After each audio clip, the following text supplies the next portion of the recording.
Gamecool Books, Episode 32, Forms Among the Dust. With Chapter 23, The Bridge to the Stars, we arrive at the end of the book, but not of the story, and certainly not of its thematic ramifications for us as readers.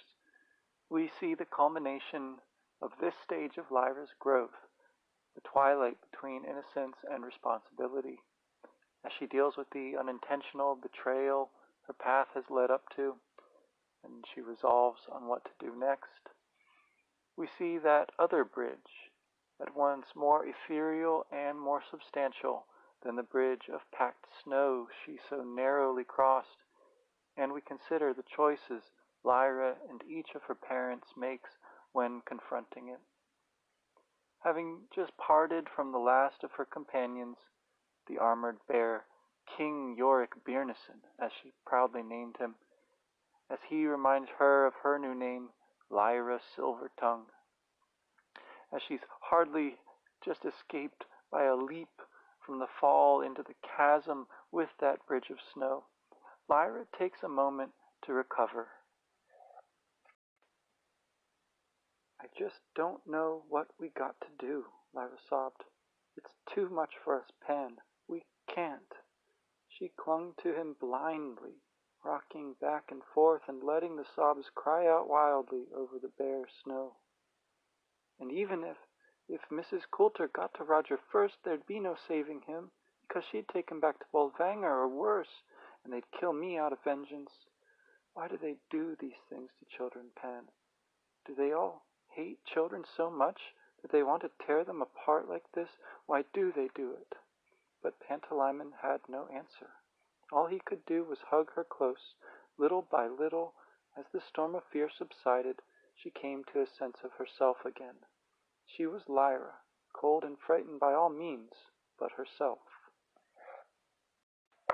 Once more, she is close to despair, but Pan is there to comfort her, and we are reminded of the physical comfort Lyra longed for, like the embrace of Ma Costa, how the physical manifestation of the demon can provide something of it, even when a person is alone.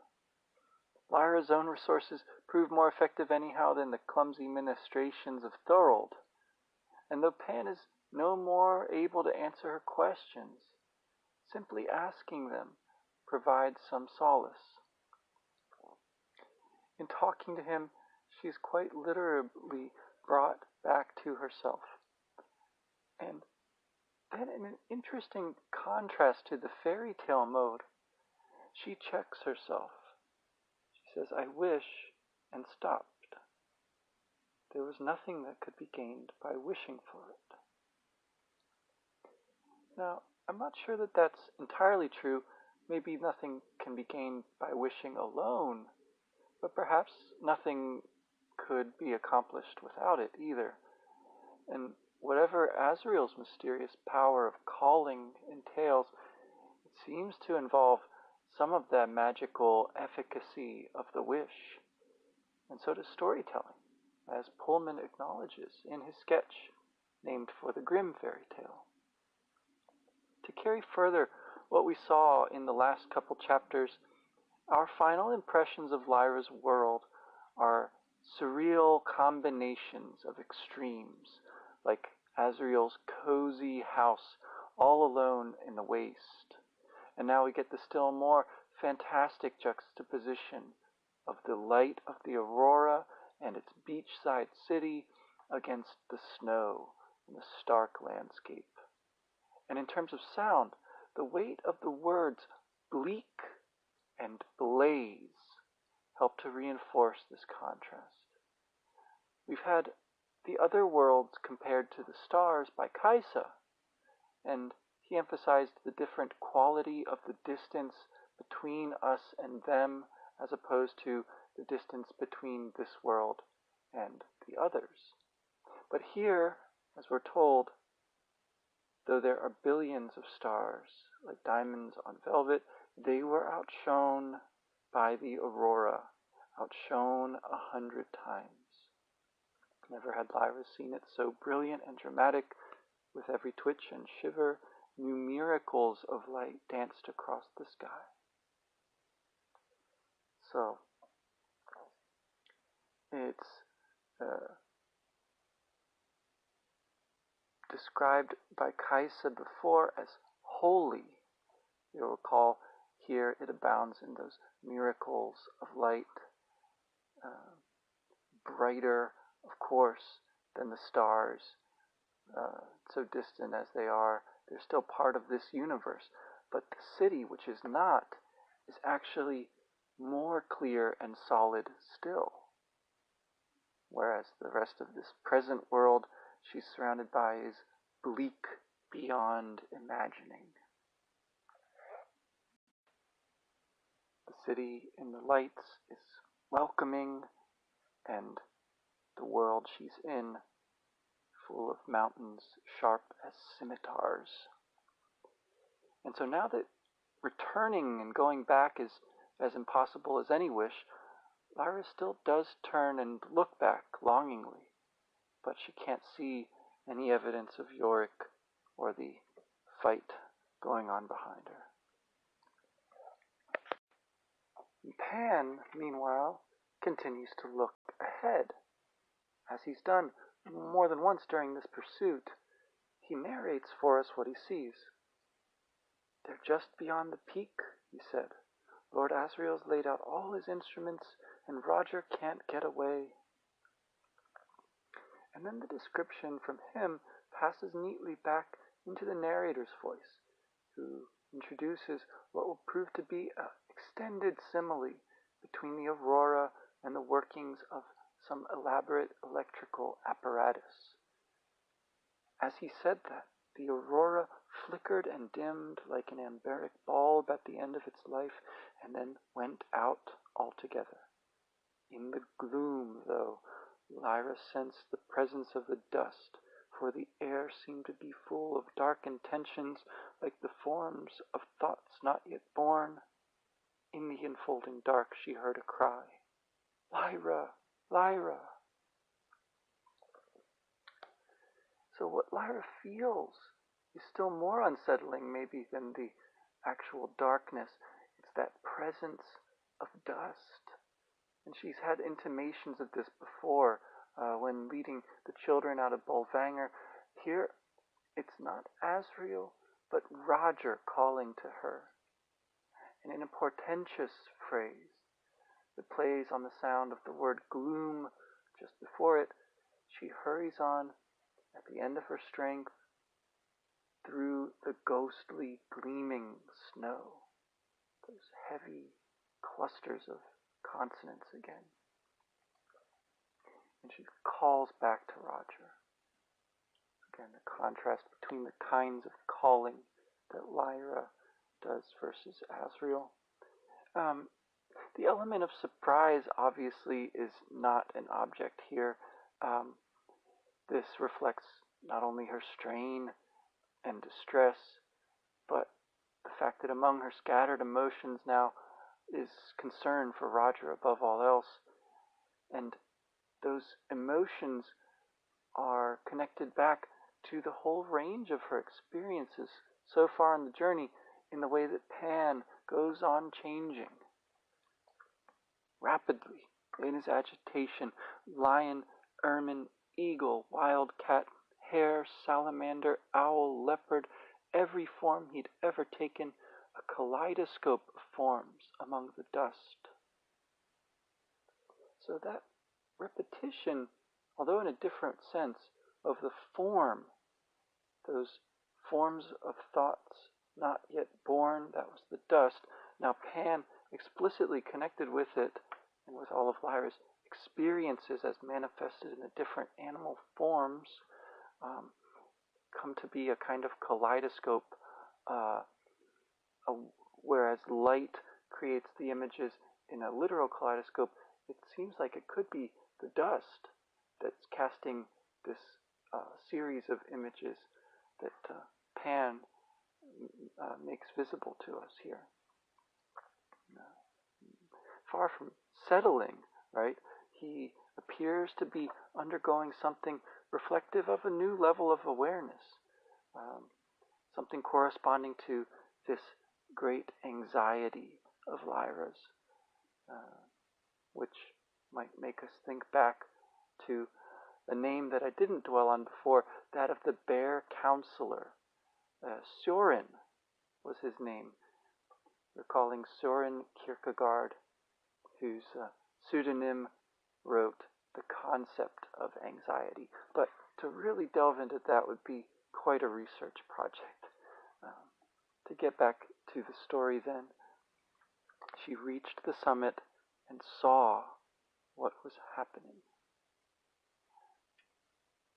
That verb to see, used intransitively, withholds the object at least to the next sentence, and that sentence starts a new paragraph too. It all helps to contribute to the drama, to the suspense, to the awe of this moment. 50 yards away in the starlight, Lord Asriel was twisting together 2 wires that led to his upturned sledge, on which stood a row of batteries and jars and pieces of apparatus already frosted with crystals of cold. He was dressed in heavy furs, his face illuminated by the flame of a naphtha lamp, so he had another lamp bearer, and crouching like the Sphinx beside him was his demon, her beautiful spotted coat glossy with power, her tail moving lazily in the snow. In her mouth she held Roger's demon. So all that suspense is building up to that particular image.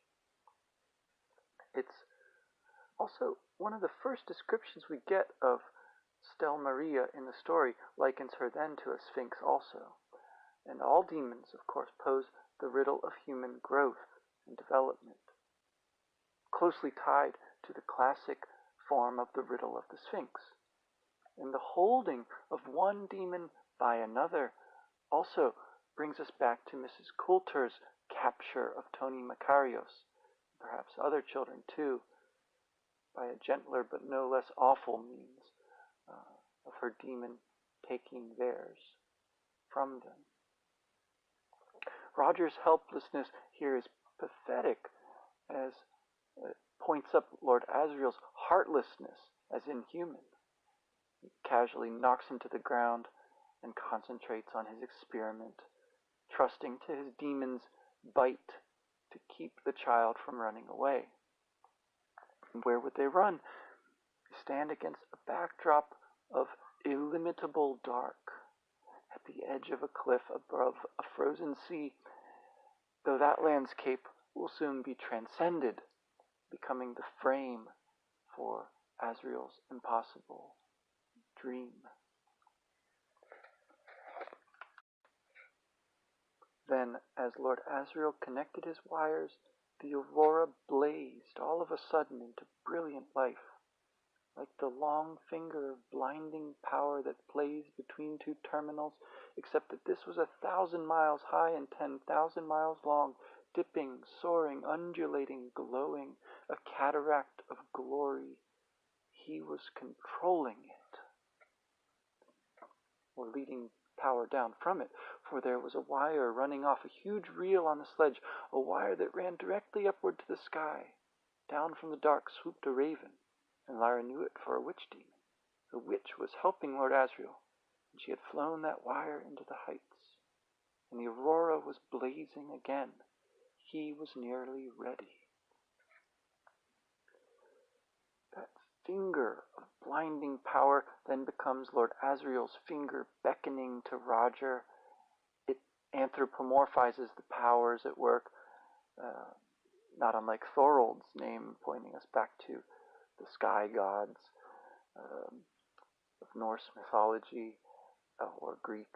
It's also reminiscent of the powers that Dr. Frankenstein harnesses in the portrayal, in the films particularly, the crashing of the storm that then gives life to the monster. That's certainly another of Asriel's many romantic forebears. The raven of the witch, who must be up there flying, though we can't see her, reminds us of the master of Jordan College and John Faw, both of whom were accompanied by black birds. as is Pullman, according to what he says in all his interviews. The power Azrael holds over the Aurora and over the boy are coming together.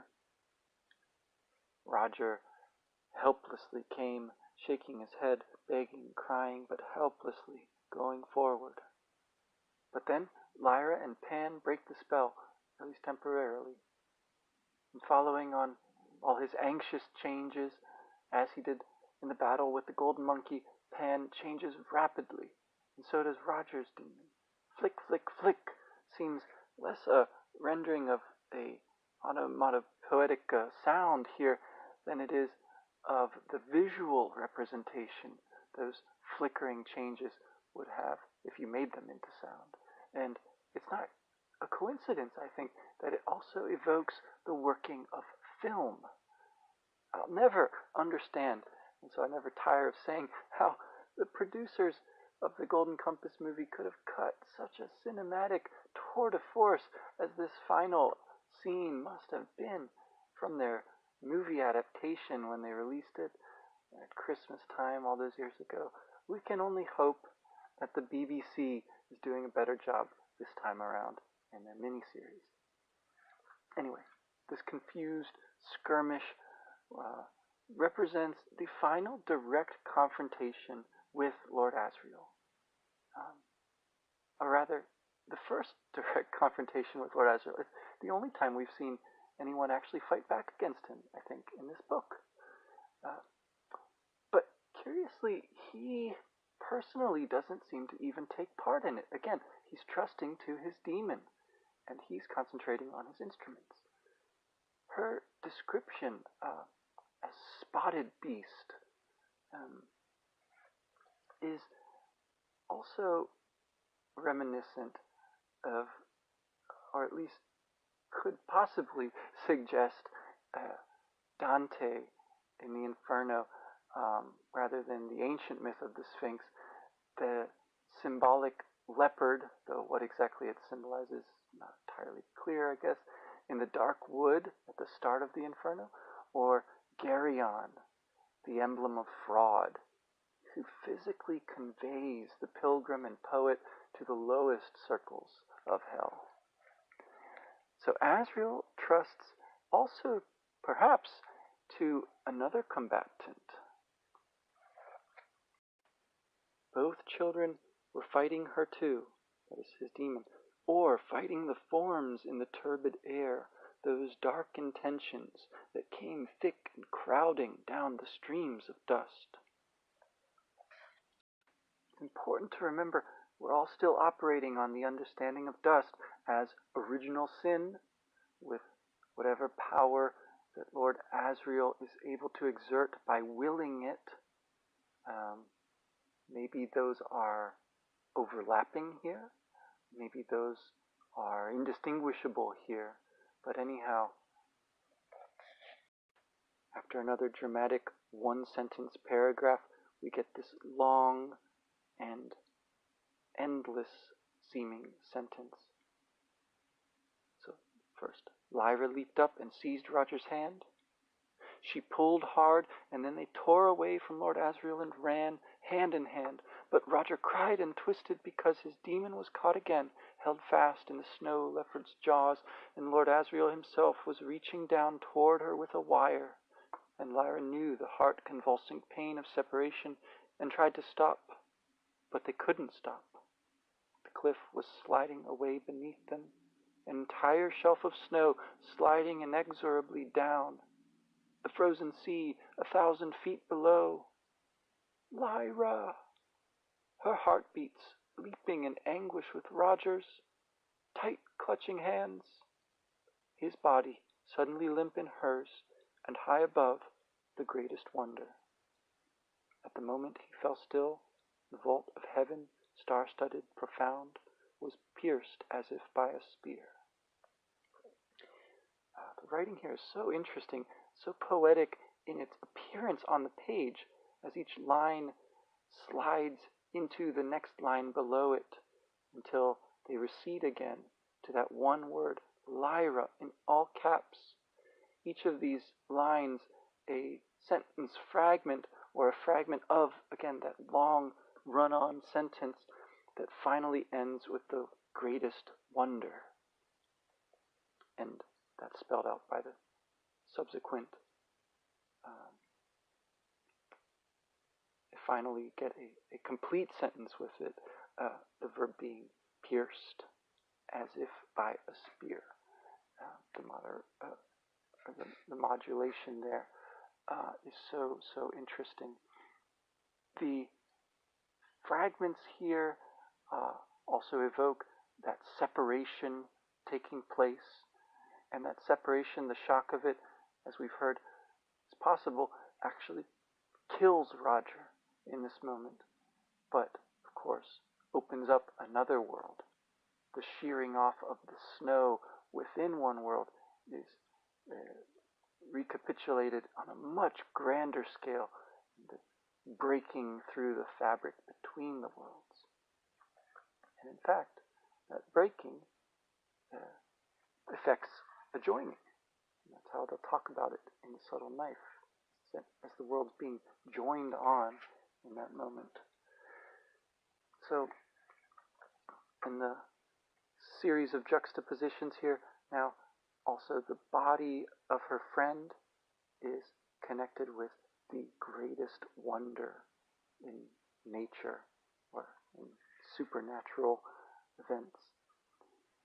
The way that spear is evoked is followed in the next sentence by a likening to an arrow from a great bow.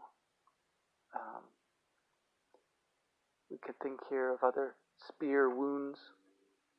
The spear in the representations of Christ on the cross, the spear wound that is then converted into the dolorous stroke in Arthurian romance. And we could think too of other arrows. We could think of the bow or lyre of Heraclitus, or, for that matter, of Nietzsche, who speaks of Christianity itself as a great tension in the bow, teaching Western culture how to read. But this time, the music of the aurora has run aground. The great rending, grinding, crunching, tearing sound reached from one end of the universe to the other. There was dry land in the sky. Sunlight. Sunlight shining on the fur of a golden monkey. There's a pause here, an ellipsis, as we have to take in this unexpected turn, just as the sliding fall of that shelf of ice and snow, which caused separation to come about, is halted somewhere lower down the cliff. Lyra watches and listens from that vantage point, from her accidental hiding place. Lyra could see over the trampled snow of the summit the golden monkey spring out of the air to the side of the leopard. She saw the two demons bristle, wary and powerful. And when Lyra looked up from them, Mrs. Coulter herself stood there, clasped in Lord Asriel's arms.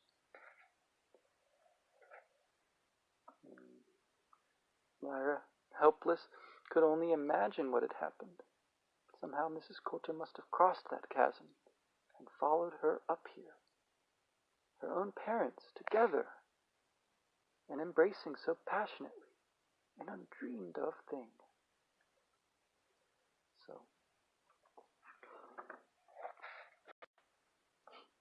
she heard her parents talking.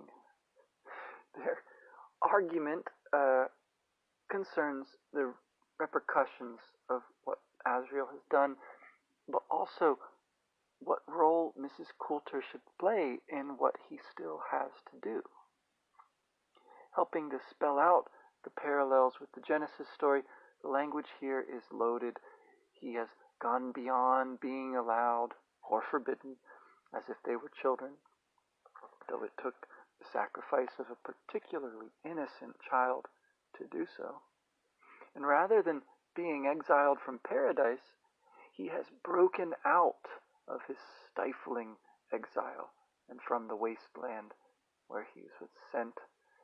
The threat of excommunication ceases to hold any terrors for him, since he wants to leave and expects many others will too. He's accomplished a much more thorough reformation than any heretic. He says it's the end of the church. He seems to believe it because too many people want to go through with him. The church won't be able to stop them all. Against Mrs. Coulter's misgivings, he appeals to the fait accompli, the sensuous evidence of freedom. Look at the palm trees waving on the shore. Can you feel that wind? A wind from another world. Feel it on your hair, on your face. I read that is a direct reference to a work of music and poetry, that is, music set to poetry or vice versa. There is Schoenberg's String Quartet Number 2, and the poem or the lyrics Transcendence by Stefan George. And the flow of dust coming with that wind and that sunlight, which Miss Coulter characterizes as choking with sin and death and darkness, rather, will also have to be reconciled with the consciousness which reads the truth in images. The working of the alethiometer is also caused by dust. A new consciousness breaking into the world is represented by that sort of modernist music and poetry, which, when it was new, all but replaced the already failing religious faith among many in Western society. The impact on Mrs. Coulter here is partly owing to this intellectual fervor, but partly also to her conflicted personal history with Asriel. So she's breathless, that's Lyra, sorry. The woman clung to Lord Asriel as if she were dizzy and shook her head, distressed. No, they're coming, Asriel. They know where I've gone. Then come with me away and out of this world. And she tries then to shift the conversation to her daughter.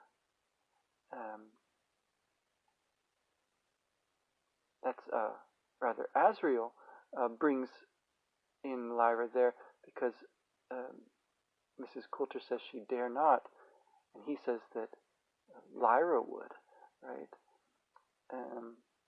He puts that right in her face that Mrs. Coulter had tried to mold her, but that Mrs. Coulter, for her part, gives the excuse that she was too coarse, too stubborn, had left it too late. Right? So this must be quite the conversation for Lyra to overhear in this moment. And when she sees what happens next, his hands still clasping her head, tense suddenly and drew her toward him in a passionate kiss, Lyra thought it seemed more like cruelty than love, and looked at their demons to see a strange sight. The snow leopard tense, crouching with her claws just pressing in the golden monkey's flesh, and the monkey relaxed, blissful, swooning on the snow.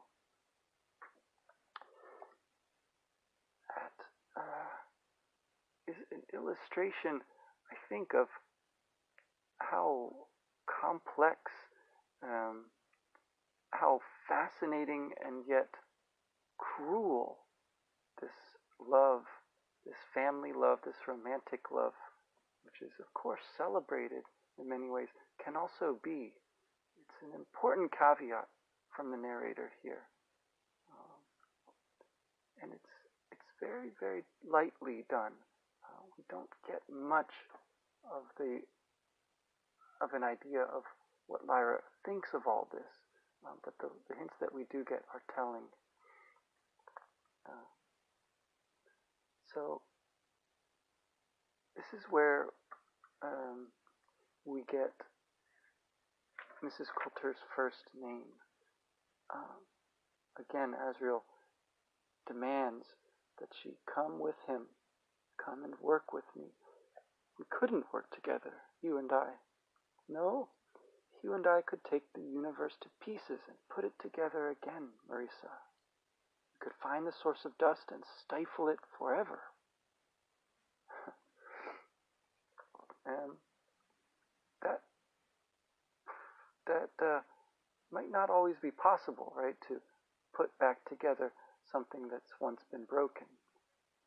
And we'll see how hard it is to undo these changes that Asriel has wrought. Here, he tries again to bring Marisa along, promising to find the source of dust. He tells her that she can lie about anything else, including the child, including her lovers, like Lord Boreal, who gets mentioned here. But ironically, later we'll learn that destroying dust was not his intention here, and that he was lying in an effort to secure her company. So going off of that later conversation, it seems that Asriel can't bring himself to follow his own dictum here. Don't lie about what you truly want. As he just has. As he continues to do. While their demons are playing fiercely, he says he wouldn't even bother to destroy her if she doesn't come, that he'll cease to care about her at all, which again turns out to be false. But the light that plays behind him seems a lot like a crown or halo in one of Blake's visionary illustrations. But anyhow, she resists the power of his call. And in the end, here, Mrs. Coulter opts not for that movement, that mysterious power of hers that we've observed all along, off stage, as it were, but she opts instead to stay in the world, not to leave it. And she does so, we're told, with an infinite, beautiful sadness. Her face is a mask of tears, and Lyra can tell that they're real. As she keeps her balance and bears her demon away, though anyhow certainly wants to go, Lyra watches coldly. So again, there's that implied judgment, and it's understandable. But it also might be modified later by the shift Mrs. Coulter's character undergoes, albeit an abrupt one, and certainly looks a little different in the light of Lyra's own eventual separation from Will at the very end of the story. So now it's time for Lyra to make her decision, having heard all the arguments on either side.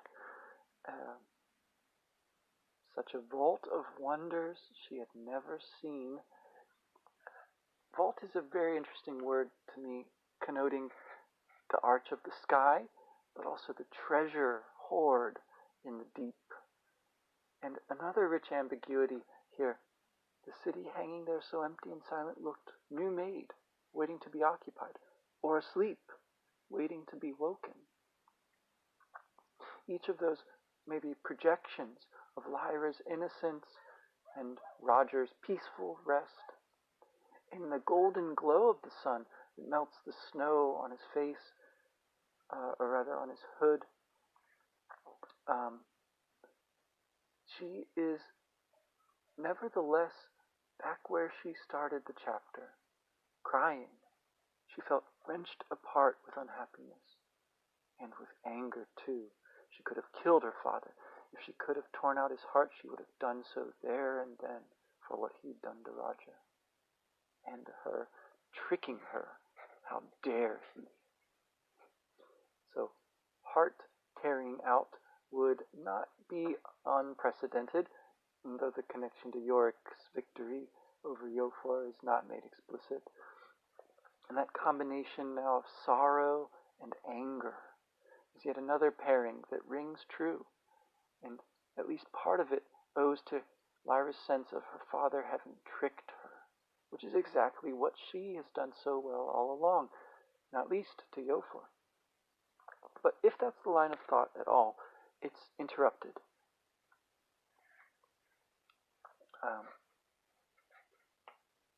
Pantalaimon was saying something, but her mind was ablaze, and she didn't hear until he pressed his wildcat claws into the back of her hand to make her. She blinked. What? What? Dust, he said. So here comes the reversal that's been set up by Asriel's and the Church's definitions of dust. And it amounts now to a total revaluation, whereas Asriel's rebellion could be seen as nothing but a misguided reprisal against the Church's own violence. Here's how Pan leads up to it. He's going to find the source of dust and destroy it, isn't he? And the oblation board, and the Church, and Bolvanger, and Mrs. Coulter, and all, they want to destroy it too, don't they? If they all think dust is bad, it must be good.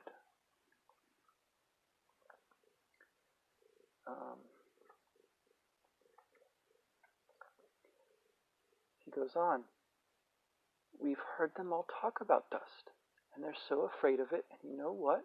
We believed them. Even though we could see that what they were doing was wicked and evil and wrong, we thought dust must be bad too, because they were grown up and they said so.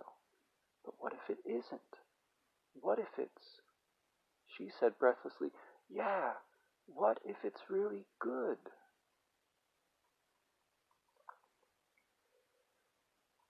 So she sees his eyes ablaze with her own excitement, that seeing of oneself in another will be extended to Lyra's relationship to Will. Lyra's dizziness here, feeling the sense of the world move or turn beneath her. This dramatic reorientation and recovery of purpose from a new level of perspective brings with it a healthy humility. But it's also very much like what Mrs. Coulter must have endured moments earlier when she kept her balance. They are stunned by the enormousness of this task. They're aware of how small they are and how little they know. They are aware, of course, that they got it wrong. The evidence is still in Lyra's arms. And her kisses here, the last echo of her betrayal, I think, and her coming to terms with it too, perhaps. It's reminiscent of the revaluation of Judas in the Gnostic gospel, the way that Christ is evoked by the spear piercing the heavens. I think Judas is evoked by the kiss here. And then, of course, there's that rending and crashing and that latent pun on crossing over into a new world. I guess it's possible that they're aware of that betrayal and the irreversible change and the paradoxical freedom and responsibility it engenders as they resolve to ask all the questions they can think of and do better next time. And contrary to what the narrator said at the end of the last chapter, or at least to understand it in a different sense, they're not alone anyway. And she knows what he means by this when Pan says it. Not like Tony Macarios, not like those poor lost demons at Bolvanger. We're still one being. Both of us are one. And they, of course, have the alethiometer, that manifestation of questioning and the guarantor of truth as correspondence to the world, just as the demon is the guarantor of integrity, truth within oneself. And the fact that Asriel has left the alethiometer with Lyra suggests that he just possibly wished for her to persevere in just this way. I reckon we've got to do it, Pan. We'll go up there and we'll search for dust, and when we've found it, we'll know what to do. And we'll do it. So, these final sentences conjure a certain amount of Platonic imagery of leaving the cave to behold the light of the sun. But they also recall the opening sentence where Pan and Lyra were going somewhere new together. Pullman's attention to these beginnings and endings will be conspicuous throughout, not unlike the stars in Dante. So Lyra and her demon turned away from the world they were born in and looked toward the sun and walked into the sky. End of Book 1, we're told.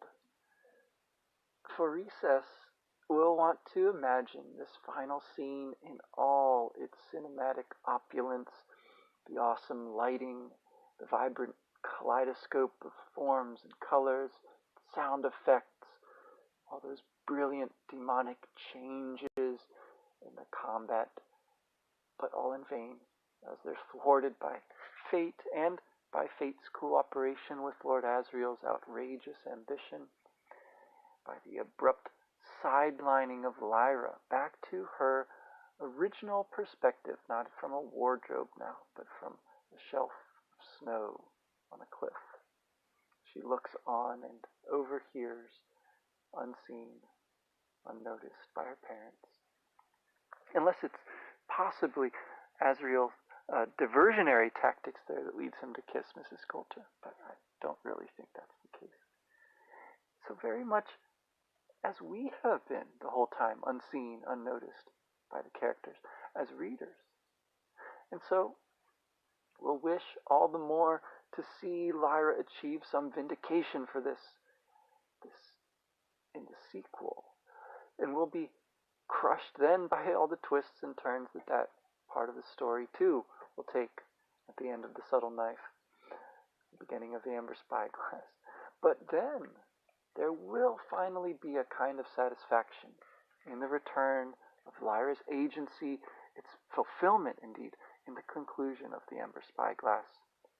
And then the sequels, so far, primarily Lyra's Oxford and the Book of Dust, the Secret Commonwealth, that is, coming out in the fall, where Lyra will be, again, the protagonist at last. And I've actually downloaded a copy, not of the new book, but of the old book, the book of folk tales called The Secret Commonwealth. That's where Pullman took that title, apparently. You can find it for free online, but I haven't started reading it yet. I'm curious to see if, or rather, how much else he'll steal or borrow from that besides the title. And along these lines, I want to check in with a few other readers who've expressed some interest in collaborating in interesting ways on this project as it continues into The Subtle Knife and the rest of the books at some point. But I've been unable to connect so far, at least, with anyone who knows much about video game development on the one hand, and on the other, also has the time to work with me on such a purely imaginary product as this. Which is not entirely surprising, I guess. But anyhow, for that reason, I'll leave that aspect to the imaginary video game component thing. I'll leave that more on the back burner for now and stick to investigating the story for what it is. Do a better job of delving into the writing choices and techniques and so forth that Pullman uses. I'll try also, I think, to reach more of a general audience maybe with the subtle knife discussions than I've been able to manage on the Golden Compass. So any comments or help with how I might best go about adjusting this tone for a more general audience would be appreciated. I think part of that is having had a live audience at NorwestCon 42 last weekend. I was talking about Harry Potter with my co-podcaster and friend Sarah Miller. I think that probably is what has made me a little more conscious of the fact I should probably strive for that in my own podcast here too. So at the end of the game, I think we'll have to have just a brief roll of credits, maybe one final stirring song to evoke the bridge to the stars and Lyra's going along it. I've never been very clear on how exactly to picture this moment. We're told in the next book that it's very foggy, and so it sort of obscures, I guess, what must have been sort of unclear for Pullman himself, too. But anyhow, somehow we'd have to represent it. We'd have to have a kind of retrospective glance, I think, over the many scenes of Lyra's world and the characters there that we left behind, at least momentarily here. And I really hope that you will have enjoyed playing this game if and when it ever becomes a reality. I certainly hope you've enjoyed the podcast ramblings that we have converted this wonderful story into. Hope that it has unlocked or opened up something that is there in the story, and that it has given you a greater appreciation and enjoyment of Pullman's Golden Compass. This is the penultimate episode. Of course, there is one more, but it's more of just a celebration, the question and answer and concluding remarks, which I'll have for you next week. If you can join live, that would be fine. But you can also always send in any questions, comments, and ideas. And thanks again for listening. Take care. The podcast you just heard was made using Anchor. Ever thought about making your own podcast? Anchor makes it really easy for anyone to get started. It's a one-stop shop for recording, hosting, and distributing podcasts. Best of all, it's 100% free. Sign up now at anchor.fm/new. That's anchor.fm/new to get started.